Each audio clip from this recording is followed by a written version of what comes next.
Hey, Ryan here. RDM update. And good news, guys. I'm getting back into the motorized bike stuff, like 110%. It hasn't been that way. It wasn't super intentional. I know I'm very behind on these crankshafts. And luckily, all the machines are set up. Like, I was ready to go the day I was ready to start making the crankshafts. Have both machines running at the same time and really pounding them out. A job I quoted that came in that I didn't think I was going to get, and you can see I went through over 3 feet of this big material, over 10 1/4 diameter, and the job took a while. We also got this machine fixed. Took a little bit of time, but very happy about that. It's back up and running. And oh yeah, good news about this machine and what we're doing with it. We got this holder. I can run it on either machine, but in place of this cutter, which is held at this, sideways, perpendicular position to the material, I'm going to put a gear cutter. And I got the gear cutters coming in, and I'm going to make gears for the 2-stroke engines. So yeah, I mean, everything's a mess, but I got to make as much money as I can, and I'll get into that towards the end of the video, but I'll start out with all the stuff relevant to RDM first and then get into the other stuff. So this has been working great, this pole start, but I don't know if you can see in there, the master link started backing itself out. So that's a failure there. But it was working fantastic. I did overheat the spring in this clutch, so you can't really use these clutches on high horsepower, or your spring will just get weaker and weaker as you heat it up, or if you try to go up a hill. But this was like wicked fast. This is what I kind of wanted. This is the generation 1. You see how this cover has these 2 spacers? I don't like that. It's not really necessary. You can see there on that pole start drive element, it has a bunch of just wasted, it doesn't need to be that long, essentially. So what am I gonna do? I'm gonna make a primary gear drive, and this one's about 2.11 to 1. The factory gear is 4.1 to 1. So the people have tried these clutches with the 4 to 1 gear ratio, and it's just a little bit too much torque on the clutches. It burns them up a little bit. They don't lock up hard enough. So in the 2 to 1 makes it so you need a ridiculously large rear sprocket. If you go motor tires, it doesn't need to be too obnoxious, but 3 to 1 is the perfect compromise. So with the gears, that's where I'm going to aim, is somewhere around 3 to 1. And with the gear cutter and the equipment, I can play around. So I was talking to Dennis Kirk, and I'm going to try to sponsor him. And I don't want to just be like a financial sponsor where I'm just helping him with spare parts and he's already got my motor. I want to make sure he wins. So that's what we're doing. We're trying to win here. And we're going to get him set up with a bully clutch and a 3 to 1 primary drive. He's going to have this flush mount pole start. We're going to have someone with an electronic 212 starter at the track. And it's hard to explain, but this freaking works. So there's that. That's just a new thing. I didn't put it for sale yet, but yeah, that's a thing. We're gonna make a new gear set, and by going to 3 to 1 too, it also makes the drive gear a little over 1 inch in diameter, which is larger than the current one. So it'll be a little stronger. I'll make it wider. I'll do a real good job with the heat treat. But yeah, today's like my first day after this long job. It was one of those annoying jobs where I was on the last day of the job for like 4 days straight. And that was really frustrating because I couldn't wait to get back to this. I need to keep cleaning up, but yeah, here's a lot of the rods. I got another box over there too. We got about 100 cranks to put together. What else has been going on? So big moves, I'm gonna have I guess we'll talk about the personal stuff. Yeah, I don't want to make this too long of a video. But so the crankshafts are really like the main thing I got to do right now. Very excited, and with the crankshafts coming together, there's going to be a lot of builds and short blocks and stuff going out, and I'm going to probably have enough cranks left over where I'm going to put together a bunch of case crank packages and short blocks and long blocks, and either put them for sale on my website or work with the other builders. There's a lot of builders that have been trying to contact me, and I just tell them, hey, be patient, because it's been tough. I mean, this job, I just wanted to leave. And there's still a chance that a part could be wrong and come back. So fingers crossed that this job stays away.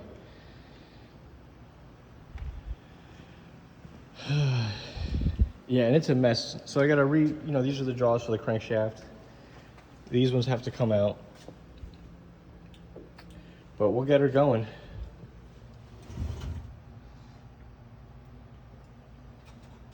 Oh, I even have tools removed. I gotta put this whole thing in. This is what cuts the keyway in the crankshafts. It's driven by this guy. Luckily, quick change is in, but there are little adjustments here and here that make sure this thing's perfectly in the center of the crankshaft, so it never ends. And oh my, man, this desk is bad. But that's just how it goes sometimes. Just how it goes. It's been also really hot, and I've been having migraines, and just a whole bunch of other things we'll get into what all these other things are.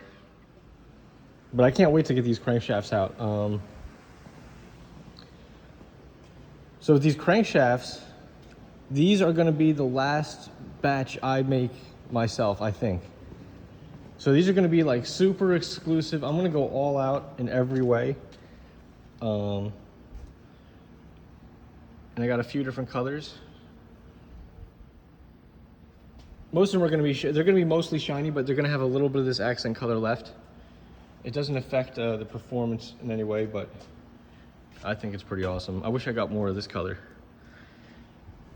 But anyways, the crankshafts, I'm gonna make them as perfect as possible. I'm gonna spare no expense on the inspection and a little bit of R&D with the press fit to just dial in the press fit just perfect. And there's actually something super critical on these crankshafts. And that's like the big secret of these crankshafts. People don't even realize what it is, and I'm not even gonna say it just so people don't try to figure it out. But here's what I'm getting at. Now that I have these crankshafts pretty perfected, I have about 1,000 of them made, and I know what makes a good one and a bad one. A big reason for my success here, a lot of the reason these crankshafts are so successful is I do not hesitate to throw a crankshaft out. These ones actually still need to come apart to harvest the rods from them, but those ones are actually still probably usable because they're still here. But I reject a lot of crankshafts. And that's part of the R&D process. It's part of making them in prototype batches. I'm not making them by the thousands, making them by, the 100 at a time, or a few hundred. But long story short, I'm gonna take these perfected crankshaft designs and I'm gonna take them to a real crankshaft manufacturer and order a large batch. And even if it's not made in China, even if it's made by just somebody that all they do is make crankshafts and rods and all that, the prices are pretty good, where I think I would be able to sell them somewhere around maybe about $100, $150 a crankshaft. So that's the goal. These are gonna be the last batch made in America, and then maybe in about 6 months to a year, we will have my design, and I'll be the one, I'm gonna make a rigorous drawing where every detail is specified perfectly, and I'm gonna send them a sample crankshaft. So we're gonna get the RDM crankshafts made by a real crankshaft manufacturer. I think we're finally at that step. And I've been going back and forth with a bunch of different guys for a while, and we're just about ready to lock in. So, and that's just one example. The crankshafts, these primary gears for this pull start, I really you know, I have a lot of faith in this being a big, good change. So once I get these gears perfected, we're gonna have them made by somebody who professionally makes gears all the time. And just try to drive the cost real low. For me to do that, I'll have to play bank a little bit and order in pretty large quantities. But I can do that because I've done the R&D. I've made the prototype batches and tracked the failure modes and the rates of failure and made them wrong, seeing what happened, and we're ready to actually start producing things in more economical batches. And what that'll do too is it'll free up my time with these machines to make more prototype batches and bring more products to the market, which is a little bit of a higher value thing than just making existing parts that have been proven and you're just making them and making them and making them. By the way, I don't really enjoy that aspect of this business. I don't, you know, I like the prototyping. I like drawing new parts. I like trying to shake things up a little bit. So, okay, I think that's all that with the motorized bike. Number one thing is the crankshafts. Oh, also shipping.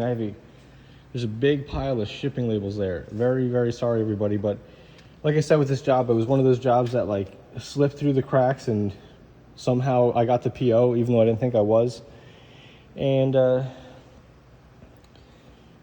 yeah, I thought maybe it would take like 4 or 5 days or whatever. I think it took like 10 or 9. It was hard, you know. I wasn't feeling great either. I'm feeling a little better now. It's been very hot. Okay, now with the personal stuff. I gotta move to New Jersey because we're gonna have, me and my family, we're gonna have a first baby, and we're gonna move closer to family. And yeah, all good things. So as far as the machines here, I even actually have them all for sale. And it's not that I'm selling the business or the shop. That's what people keep like kind of harassing me when I sell the machines, like, oh, let me get the business. And no, I'm selling the equipment, but I kind of expect that they won't sell. And it's just, you know, it's not that they would never sell, but things don't sell quickly in this industry. But you never know. So anybody who is interested, pretty much everything here is for sale. I'm keeping the motorized bike stuff, the parts and all, the inventory. But here's the deal. When I move back to New Jersey, to rent a facility this size would be about $100,000 a year. And I'm not ready to do that. There's deals that could be had, but where I'm going is a little bit more expensive compared to other parts of New Jersey, and I want to keep my commute small, you know, very minimal. So there are other shops, more than one, but there's definitely one I have my eye on for sure, that already has a setup like this with these kind of machines. And the owner is either nearing retirement age or just in need of somebody to really run the whole show. And for me to bring my equipment there actually might complicate things rather than, you know, be a leg up, because I mean, these guys have facilities and they generally have them already filled up. So this is a lot of stuff for me to bring with me. It's also extremely expensive to move it. And the whole business here is not these machines, it's me. It's my designs, it's what's in my head, my experience, my intuition, and my ability to decipher who's full of shit and who isn't. And turn that into usable products. You know, I'm not really reinventing wheels here.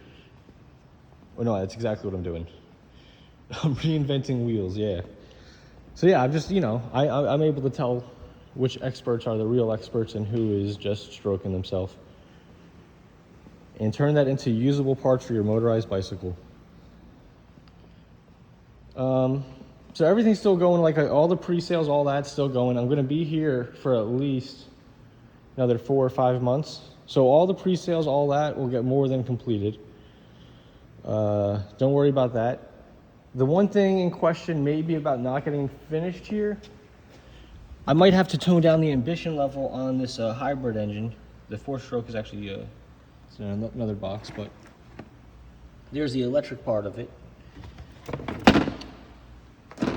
I might just go with the 4-stroke. But yeah, the whole story with that is it's still a go.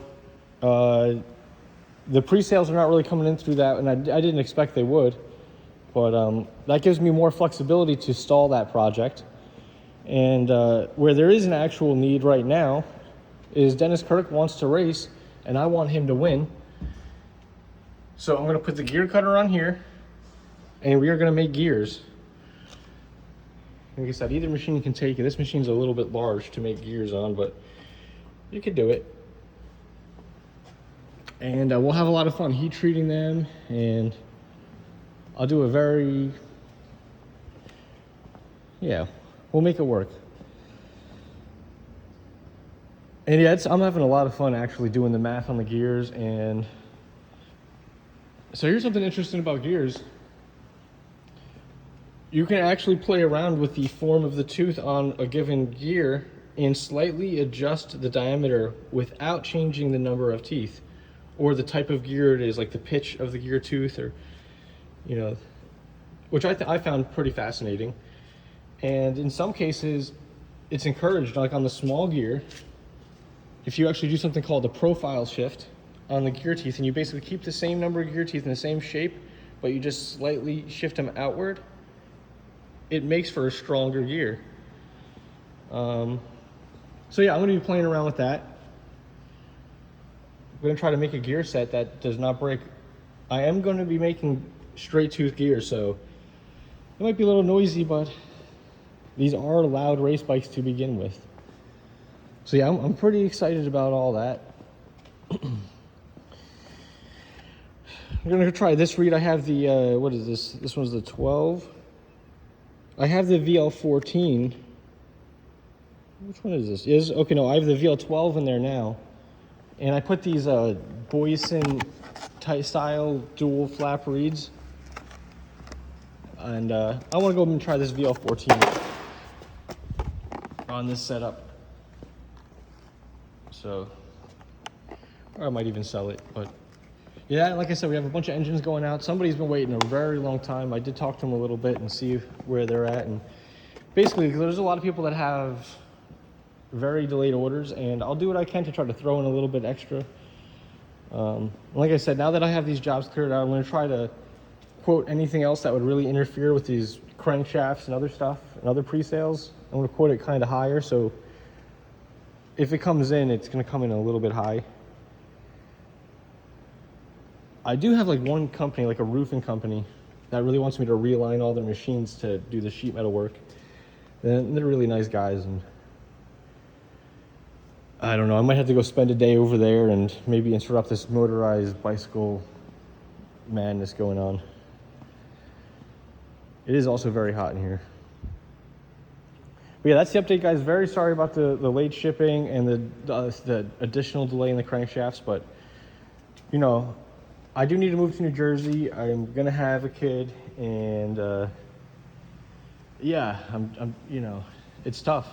And the market's very, very strange right now, like where there is work, but there isn't work, and it's very hit or miss. Like I put all these machines for sale, and all these people are contacting me saying they don't have work, but they want the machines. And it's very, very weird. But it is an election season. Personally, I'm doing fine. It's all right. But I feel really bad about how late these crankshafts are at this point. If people want refunds, that's cool. But I am, like I said, I'm going to make these as perfect and amazing as possible, because these are going to be the cranks that are going to get, you know, the final generation of the USA made cranks. And the other cranks could be made in the USA, but these are going to be the ones.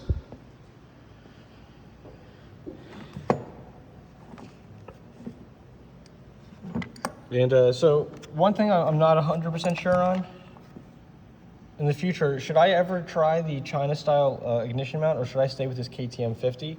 And if I stay with the KTM 50, should I stay with this female thread, or should I go with the male thread where this would just be a little bit longer and have male threads, outer diameter threads? because it seems like if they use forged blanks, like I use actually female thread here, believe it or not, to save material, because it would actually be an extra few dollars of material to have a male thread there. But with them using a forging, they might already have the material there to deal with, so it actually might be a lower cost to go with the male thread.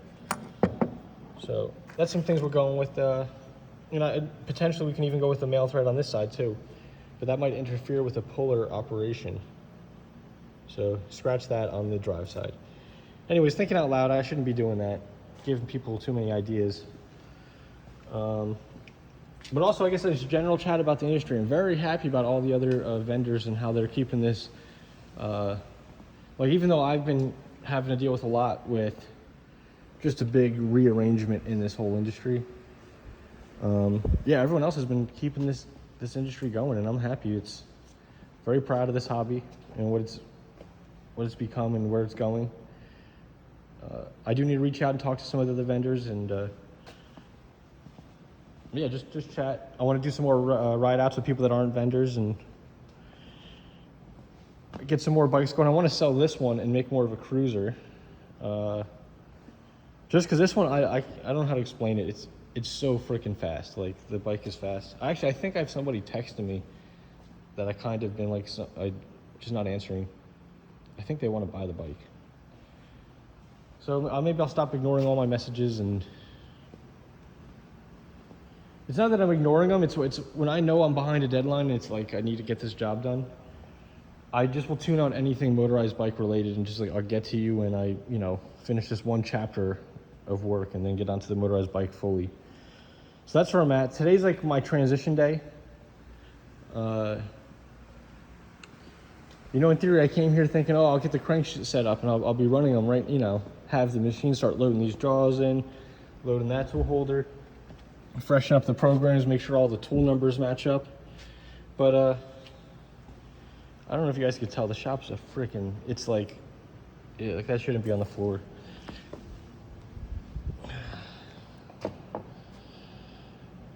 I gotta do a little bit of cleaning up.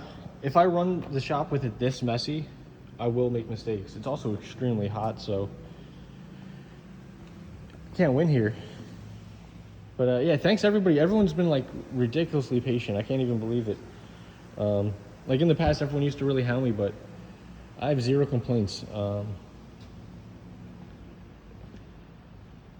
yeah, communication is just bad and terrible. So if anybody needs orders corrected or anything, even if it's been a while, don't hesitate to reach out to me. We'll get everything corrected.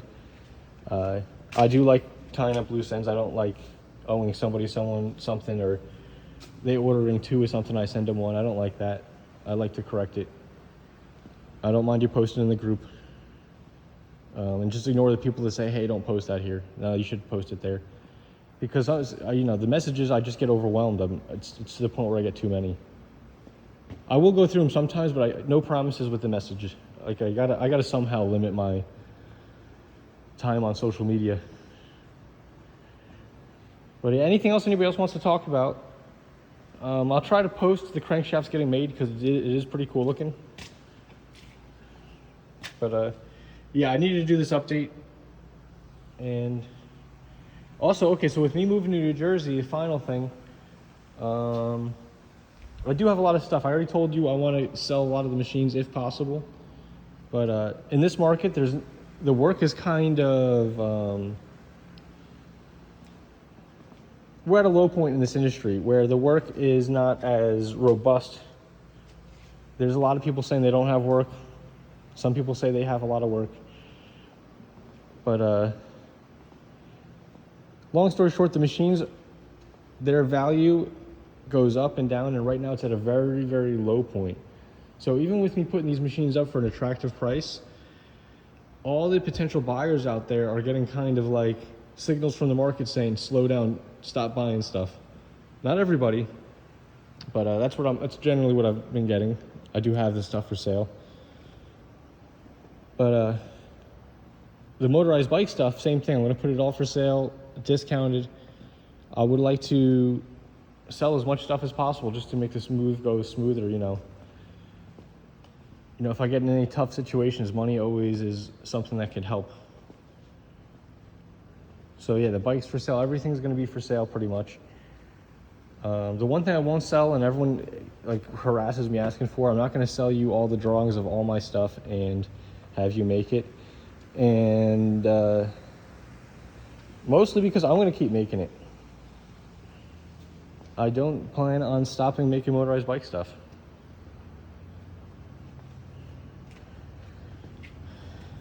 But to move to New Jersey, it involves a big shakeup, and I'm in the middle of it. So hang tight, we're gonna keep moving parts. We got the crankshafts, we got bushings over on that machine. The mill's also doing crankshafts. Then immediately once crankshafts are done, we're gonna go to the sprocket covers, the extended ones. I don't know if I have one laying around here. These guys,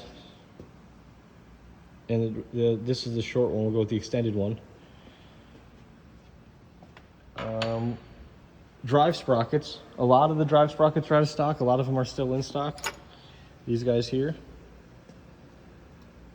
Those are also on pre-sale, and yeah, that's gonna be great. We're gonna be making those again. So check that stuff out. And the crankshafts are still on pre-sale until like I really have them being shipped out. We got the truing stands and we got the chain tensioners too. So there's a lot of cool stuff on the store.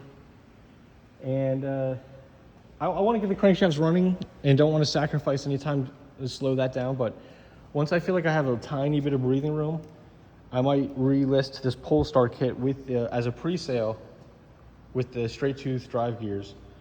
I have about 60 of these kits in stock, missing the gears. So that's how many are going to be on pre-sale, 60 kits. And those are going to be the only ones made in the USA. After that, any generation after that would be made somewhere else. So if you want the real deal made in USA one, you got to get in on this batch. And yeah, stay tuned. You'll see when it's listed. I'll be making a post. All right, I guess that's it for the video. I hope everyone had a good 4th of July. Mine was cool. I had hung out with some friends. And yeah, I hope everyone's doing well. Later, everybody.